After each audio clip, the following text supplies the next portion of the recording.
반갑습니다. 주식 9년차 여민아 프로입니다. 오늘 함께 살펴볼 종목은 포스코홀딩스입니다. 일봉 보겠습니다. 저항선의 역할을 하던 37만 9,500원을 돌파한 이후 바닥을 다지고 있습니다.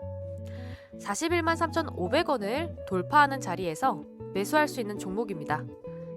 저항선에서 지지선으로 추세 전환된 36,500원에서 혼조세를 보였지만 상승 추세로 확실히 전환시켰다고 볼 수 있는 유의미한 가격대인 37만 9,500원 또는 라운드 피겨인 38만 원을 돌파했기 때문에 라운드 피겨를 이탈하지 않고 횡보한다면 41만 3,500원을 돌파할 때 상승폭을 크게 잡아볼 수 있을 것 같습니다.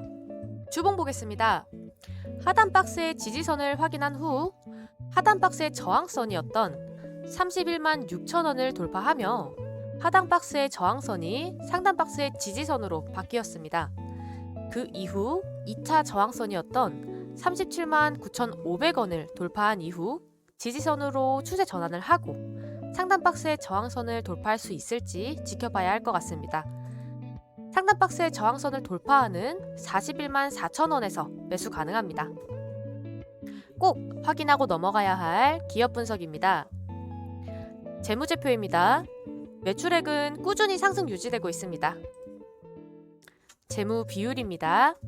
부채 비율에 비해서 유보율이 월등히 높습니다. 대기업의 면모를 보여주네요. 지분 분석입니다.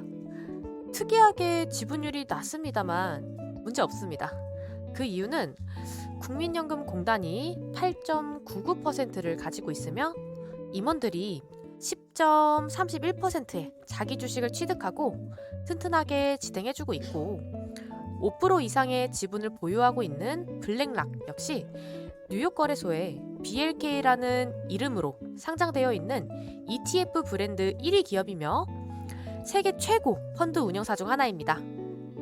이처럼 큼직큼직한 대주주들이 버티고 있기 때문에 전체 지분율이 30%가 채 안 되더라도 튼튼하게 유지될 수 있다고 봅니다. 주당 가격이 높기 때문에 소액 주주들의 투자 심리가 위축되는 감이 있습니다만 크게 걱정하지 않으셔도 될 것 같습니다. 첫 번째 뉴스입니다. 양극재 기업을 계열사로 두고 있는 지주회사들의 주가가 상승 중이라는 뉴스입니다. 포스코홀딩스의 자회사인 포스크 퓨처엠은 국내에서 유일하게 양극재와 음극재를 동시에 생산하는 기업입니다. 그로 인해 지주회사인 포스코홀딩스의 주가가 상승한다는 내용 외에 포스코홀딩스 자체적으로 추진하고 있는 신성장 소재 산업 역시 기업 가치 증대에 기여할 것이라고 기대감이 되고 있고 핵심 신사업으로 여겨지는 2차 전지 소재 사업 중 리사이클링 사업은 올해 6월부터 본격적으로 매출이 이직될 예정이기 때문에 당장 전체 실적 기여도가 높다고 볼 순 없지만 중장기적으로 유럽 핵심 원자재법 적용 시에도 수혜를 기대할 만하다고 평가받고 있습니다. 두 번째 뉴스입니다.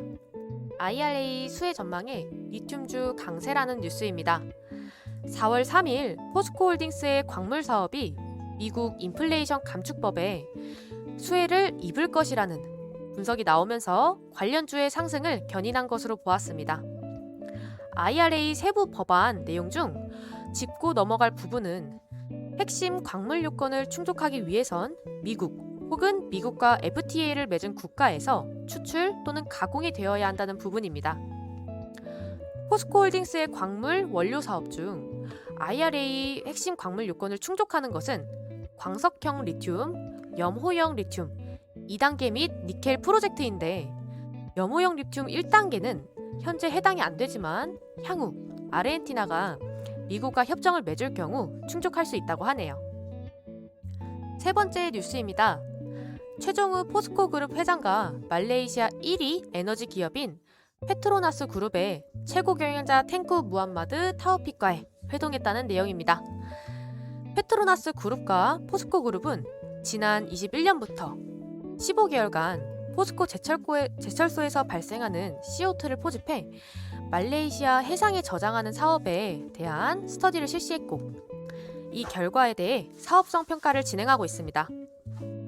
향후 사업이 확장되면 국가 간 CO2 포집 운송 저장 사업 모델 추진을 위해 더욱 긴밀한 협의를 할 예정이라고 합니다. 또한 양사는 공동으로 그린 수소와 블루 수소 등 청정 수소 프로젝트를 추진하는 방안을 논의하기도 했습니다. 네 번째 뉴스입니다.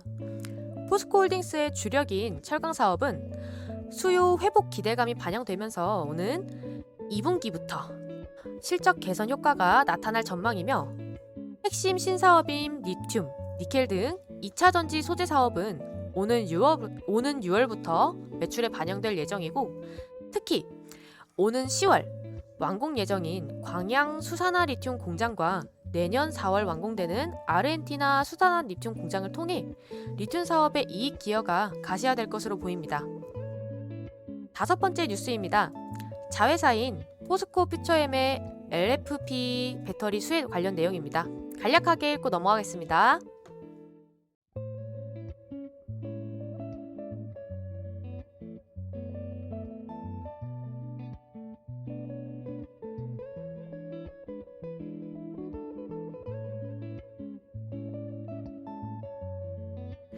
대형주, 대장주, 주가를 상승시킬 만한 요인만 있다면 아무리 거대한 기업이라 하더라도 주가를 큰 폭으로 상승 하락시킬 수 있습니다.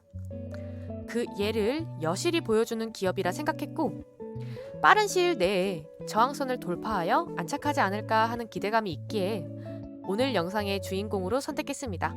감사합니다.